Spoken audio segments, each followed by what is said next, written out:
kiristaanaa yookiin Freetown kiristaanaa bira geenyeerra. Biyyi xiqqoon addunyaa kanaa biroon kan itti argamtu magaalaa guddittii Denmaark Kopenhaagen keessattidha. Kan hundeeffamtes akka lakkoofsa Awurooppanotaa bara 1971 ture.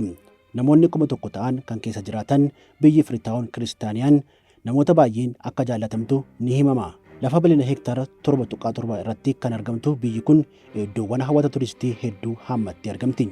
Keessumaa waggaa haaraa faranjootaa irratti haalli kabajaa addaadha. Namoonni kiristaanaa keessa jiraatan baay'een isaanii mana jireenya isaanii ofumaa kan ijaarratan, ogummaa ijaarsa gamoo isaaniis baay'ee kan namatti toludha. Haalluuwwan manneen kunneeniif fayyadaman immoo bareedina addaa ni uumuufi. Manneen nyaataa bakki muuziqaa fi qorannoowwan itti dhiyeessan aadaa isaanii kan calaqqisuu fi ijaafis baay'ee babbareedoodha. Konkolaataa konkolaachisuun gonkumaa hin yaadamu. Kan eeyyamamu bishkileeta qofadha. Seenaa guutuu kana Mashaalaqaa Tube Afaan Oromoo irraa ni argattu.